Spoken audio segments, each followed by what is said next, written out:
Alden at Maine. Alam naman namin ikaw lang ang mahal ni Alden. Huwag kang padadaig sa mga members nang alam mo namang utang Channel 2 na hindi naman nagbabayad, nakiusap sa 7. Tapos, now, sisirain ang artista nilang si Alden. Bakit mapayag ang Channel 7? Lahat sinusunod ni Alden. Kailan ba matatapos ang kontrata mo? Gaya nga ng nasabi, wala na talagang kawala si Alden Richards pagdating sa kontrata niya sa kanyang network. Dahil isa siya sa pinakamagaling na artista dito at priority ng GMA. Siyempre, ang kabayaran nito ay nakagapos siya. Kung matatandaan nyo rin, mga Aldab Nation, ang sitwasyon dati ni Dingdong Dantes. Nung una ay siya pa ang pinakasikat na artista sa GMA 7 at tinatago nila ni Marian ang kanilang relasyon. Dahil nga naman nakatambal si Dingdong Dantes kay Karil. Hindi nila ito hinahayaan na masira dahil pag nagkaganon ay masisira ang image ni Dingdong Dantes. Kaya kung matatandaan nyo, ay talagang pilit na itinatago ng GMA ang relasyon niya kay Marian Rivera kahit kitang-kita naman ang mga balita dati na meron na silang relasyon. Nagkataon lang na talagang sumikat ng husto si Marian Rivera at isa na ngayon sa pinakamagaling na artista ng GMA 7. Kaya hindi na rin nagdalawang isip ang GMA 7 na palabasin na ang totoo. Kung matatandaan nyo rin, nagkaroon si Marian Rivera ng isang dance show sa GMA at dito in-announce ang gagawing pagpapakasal ni Dingdong at Marian.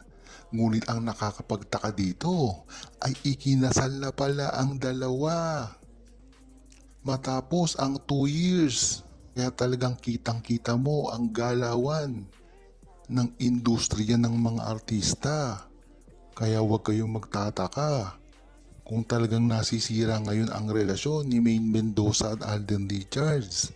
Lalabas din dito ang katotohanan at talagang magbubunyi na ang buong Aldab Nation pag ito ay nangyari na. May pinaghahandaan na naman si Alden Richards. Gaya nga ng sinabi ni Alden Richards na ang pagpapahinga niya ngayon sa showbiz ay isa lamang paghahanda sa napakalaki na naman niyang proyektong gagawin. Ito ba ay ang pelikula niyang gagawin na kay Maine Mendoza? Sana nga ito ay matuloy na dahil marami na ring senyales ang nagpapatunay dito at nagpapatibay ng muling pagsasama ni Maine Mendoza at Alden Richards. Nagsimula na nga ito nang mismong banggitin ni Maine Mendoza si Alden Richards. Hindi naman niya kasi ito babanggitin kung wala lang. Kaya talagang kitang-kita mo na unti-unti na pinaalam ni Maine Mendoza at Alden Richards na nagsasama sila sa publiko. Ito ay ang mga larawan na lumalabas na tila magkasama at okay sila. Dito nga nila siguro pinararamdam na kaya na nila magpa-picture ngayon sa publiko na alam naman natin na ang nanaig sa pribado ay hindi nila nilalabas o nilalathala. Kung iisipin mo nga naman, kung sa tagal ng panahon at taon na hindi sila nagkikita, bakit yung makita sila sa publiko ay talagang okay naman? Kung i-read between the lines mo lamang, ay meron silang contact talaga ng pribado at ito ay ang pagsasama nilang tunay na talagang idinidinay ng mga bashers nila at mga naninira kay Maine Mendoza at Alden Richards na alam naman natin na ito ay kasinungalingan lamang. Dapat nga ay hindi na pinapatulan ito.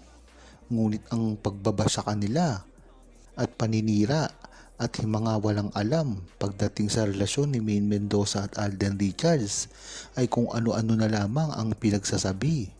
Dahil nga naman para rin ito sa kanilang mga bias na paboritong artista na gustong-gusto nilang makamit ang estado na ginawa ni Maine Mendoza at Alden Richards.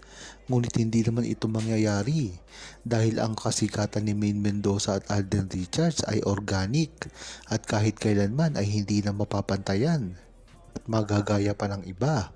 Kung gusto nilang magpasikat ng artista nila ay huwag nilang dapat gamitin si Maine Mendoza at Alden Richards dahil magiging kawawa lang sila at isang copycat dahil ang original talaga ay walang iba ang Aldab ni Maine Mendoza at Alden Richards. Mas makakatulong nga kay Maine Mendoza at Alden Richards kung aaminin nila ito sa publiko. Kung tutuusin nga ay dapat matagal na nila itong ginawa dahil hindi naman magrereklamo ang publiko dito dahil nasanay na sila dito.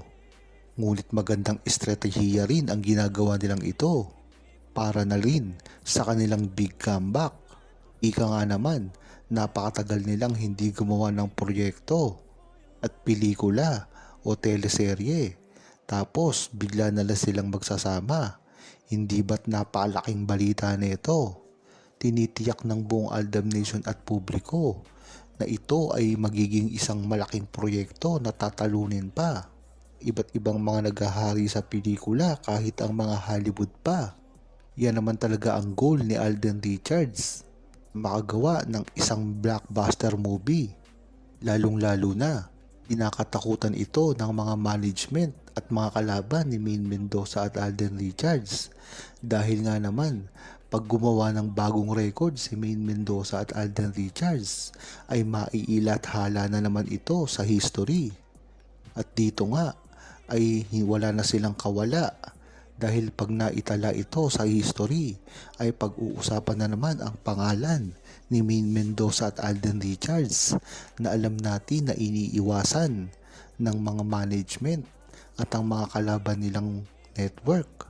Lalong-lalo na ang mga artista na walang alam gawin kung hindi sirain ang pangalan ni Maine Mendoza at Alden Richards. Bagamat hindi ito pinapansin ni Alden Richards dahil sa mga napakabait niya pag-uugali, lalong-lalo na si Maine Mendoza na hindi pumapatol sa mga ganitong bagay dahil hindi showbiz ang personality niya. Kaya mas makakabuti ang gagawin nilang ito. Naggulatin na lamang ang publiko sa pag-a-announce ng kanilang proyektong gagawin, movie man yan o teleserye. Kaya hanggang ngayon ay talagang tinatangkilik pa rin si Maine Mendoza at Alden Richards dahil na rin sa mga pag-uugali nilang ganito na napakaganda sa kanilang mga karir at sa kanilang mga true-blooded Aldab Nation na fans na hanggang sa dulo ay hindi sila iniiwan.